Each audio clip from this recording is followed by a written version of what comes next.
เอามาผมมาพอกันอีกเลยเนาะพี่น้องเบิ่งเอาพี่น้องเอ้ยคนบ้านเฮาเบิ่งเอาคนเฮาคนลาวเด็กน้อยบ้านเฮาตา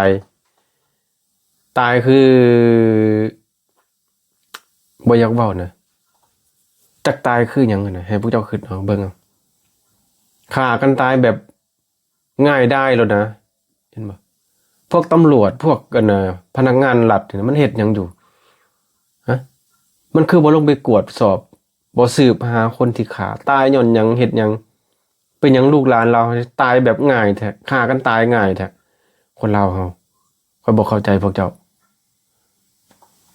บ้านเฮานี่มันมาฮอดจุดนี้ดนเลยได้ดนแล้วข้อยสงสารคนลาวเฮาที่ว่าเขาบ่ฮู้อีโหนอีเหน่หยังหั่นน่ะอาจสิผิดทะเลาะกันบ่หรืออิหยังก็ตามบ่ควรไปฆ่าไปแกล้งกันนะก็ต้องคนที่ฆ่าตำรวจก็ต้องเฮ็ดเวียกไปสืบสวนหาตำรวจน่ะผู้ใดเป็นตำรวจหั่นน่ะไปสืบสวนหาจับผู้ที่ฆ่าหันมาลงโทษคือบ่พากันเฮ็ดบัดข่อยพวกข่อยผมเอามาเว้านี่สิอยากจับอยากฆ่าอยากแกล้งพวกข่อยเนาะแล้วเวียกแบบนี้น่ะมันเป็นเวียกพวกเจ้าเลยปกป้องประชาชนเป็นหยังคือบ่พากันไปเฮ็ดไปสืบไปสวนมั้ยสืบสวนมั้ยหาคนร้ายมาลงโทษมั้ยคือบ่พากันเฮ็ดคือจังซี่เบิ่ง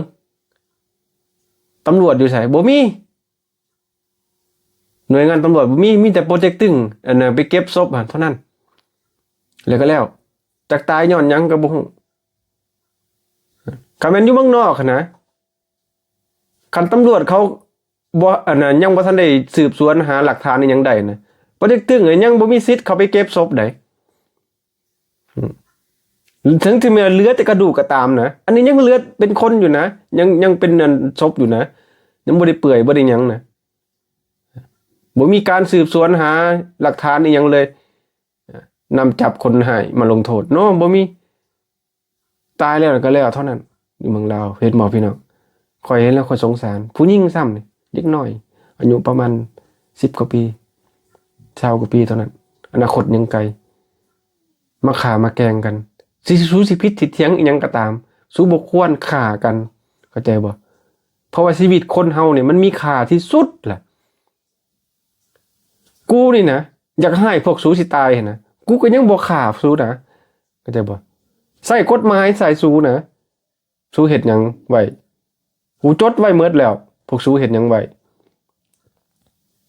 มื้อใดกูมีอำนาจอยู่ในประเทศลาวเข้าไป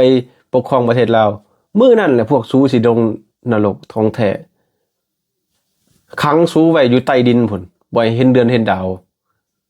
พวกนี้แต่ว่ากูบ่ฆ่าคือพวกสู้มันให้มนุษยธรรมมึงไปหาสืบสวนจับคนให้มันได้เด้อตำรวจนั่นคือเวียกพวกมึงมันบ่แม่นสิมาหาจับพวกกูวิจารณ์วิพากษ์พวกสู้บ่เฮ็ดเวียกนั่นคือเวียกพวกสู้พากันไปเฮ็ดแหม